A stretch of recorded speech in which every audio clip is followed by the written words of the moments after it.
পশ্চিমারা আমাদের সবসময় একটাই গল্প শুনিয়েছে, তারাই সভ্য, তারাই মানবাধিকার, তারাই নৈতিকতার শেষ ঠিকানা। কিন্তু আজ অ্যাপস্টাইন ফাইল নামে যে তথ্যগুলো একে একে সামনে আসছে, তা প্রমাণ করছে এই সভ্যতার ভেতরে লুকিয়ে ছিল সবচেয়ে ভয়ঙ্কর অপরাধ। প্রথমেই পরিষ্কার করি জেফ্রি অ্যাপস্টাইন আসলে কে। জেফ্রি অ্যাপস্টাইন ছিলেন একজন মার্কিন কোটিপতি ফাইন্যান্সার, কিন্তু তার আসল পরিচয় ছিল ভিন্ন। তিনি বছরের পর বছর ধরে নাবালিকা মেয়েদের যৌন শোষণ, পাচার এবং প্রভাবশালী ব্যক্তিদের জন্য একটি গোপন সেক্স নেটওয়ার্ক পরিচালনা করতেন। এই অভিযোগ কোনো গুজব নয়। মার্কিন আদালতে অ্যাপস্টাইন দোষী সাব্যস্ত হন।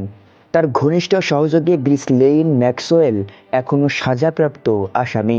কিন্তু আসল প্রশ্ন শুরু হয় এখানে। অ্যাপস্টাইন একা ছিল না। তার ব্যক্তিগত বিমানে কারা উঠেছে, তার ব্যক্তিগত দ্বীপে কারা গেছে, তার ফোনবুক ও ইমেলে কারা ছিল, এসব তথ্য থেকেই তৈরি হয়েছে যাকে বলা হচ্ছে অ্যাপস্টাইন ফাইলস। এই ফাইলগুলোতে পাওয়া যাচ্ছে মার্কিন সাবেক প্রেসিডেন্ট বিল ক্লিনটন, ব্রিটিশ রাজ পরিবারের প্রিন্স অ্যান্ড্রু, ডোনাল্ড ট্রাম্পের সঙ্গে সামাজিক যোগাযোগের তথ্য, বিশ্বখ্যাত ধনী বিনিয়োগকারী ও রাজনীতিকদের নাম। এখানে গুরুত্বপূর্ণ বিষয়, কারো নাম থাকা মানেই অপরাধ প্রমাণ নয়। কিন্তু প্রশ্ন হচ্ছে, এত বড় অপরাধীদের সঙ্গে এত ক্ষমতাবান মানুষের সম্পর্ক কেন? এখন আসি সবচেয়ে ভয়ঙ্কর অংশে, ব্ল্যাকমেইল থিওরি। বহু অনুসন্ধানী সাংবাদিক ও সাবেক গোয়েন্দা বিশ্লেষকদের দাবি, অ্যাপস্টাইন শুধু যৌন অপরাধী ছিলেন না, তিনি ছিলেন একটি কম্প্রোমাইজিং ইনফরমেশন কালেক্টর।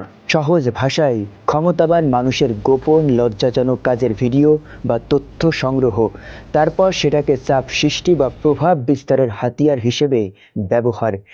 এখানেই উঠে আসে ইসরায়েল ও মোসাদের নাম। অ্যাপস্টাইনের সহযোগী গ্হিসলেইন ম্যাক্সওয়েলের বাবা রবার্ট ম্যাক্সওয়েল, যিনি আন্তর্জাতিকভাবে ইসরায়েলি গোয়েন্দা সংস্থার সঙ্গে ঘনিষ্ঠ হিসেবে পরিচিত ছিলেন। এই সূত্র ধরেই বহু বিশ্লেষক প্রশ্ন তুলেছেন, অ্যাপস্টাইন নেটওয়ার্ক কি একটি আন্তর্জাতিক ব্ল্যাকমেইল অপারেশনের অংশ ছিল? কিছু রাষ্ট্র বা গোয়েন্দা সংস্থা কি এর মাধ্যমে পশ্চিমা রাজনীতিকে নিয়ন্ত্রণে রাখত? ইসরায়েল আনুষ্ঠানিকভাবে এসব দাবি অস্বীকার করেছে, কিন্তু প্রশ্ন থেকে যাচ্ছে, এত ধোঁয়া যদি না থাকে, আগুনের গন্ধ এলো কোথা থেকে? এখন সবচেয়ে গুরুত্বপূর্ণ প্রশ্ন, এতদিন পরে হঠাৎ এসব কেন প্রকাশ পাচ্ছে? এর উত্তর তিনটি স্তরে। প্রথমত, অ্যাপস্টাইন মারা যাওয়ার পর দীর্ঘদিন নথিগুলো সিল্ড ছিল, কারণ এতে জীবিত প্রভাবশালীদের নাম ছিল, যাদের বিরুদ্ধে মামলা হলে পুরো পশ্চিমা রাজনৈতিক ব্যবস্থা কেঁপে উঠত।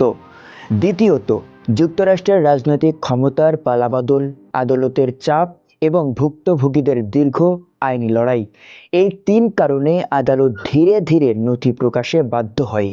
তৃতীয়ত এবং সবচেয়ে স্পর্শকাতর বিষয়, পশ্চিমার রাজনীতিতে এখন নিজেদের মধ্যেই ক্ষমতার দ্বন্দ্ব। এক পক্ষ আরেক পক্ষকে দুর্বল করতে এই ফাইলগুলোকে আর চেপে রাখতে চাইছে না। অর্থাৎ এটা নৈতিকতার জয় নয়, এটা ক্ষমতার সংঘর্ষ। সবশেষে সবচেয়ে অস্বস্তিকর সত্যটা হলো, যদি এই অপরাধগুলো আফ্রিকা, এশিয়া বা মুসলিম কোনো দেশে ঘটত, পশ্চিমা মিডিয়া একে বলতো মানবতার বিরুদ্ধে অপরাধ। কিন্তু অপরাধীরা যখন নিজের ঘরের মানুষ, তখন নাম পাল্টে যায়, ভাষা নরম হয়, আর বিচার হয় অসম্পূর্ণ। অ্যাপস্টাইন ফাইল তাই শুধু একজন অপরাধীর গল্প নয়, এটা পশ্চিমা সভ্যতার নৈতিক দেউলিয়ত্বের দলিল।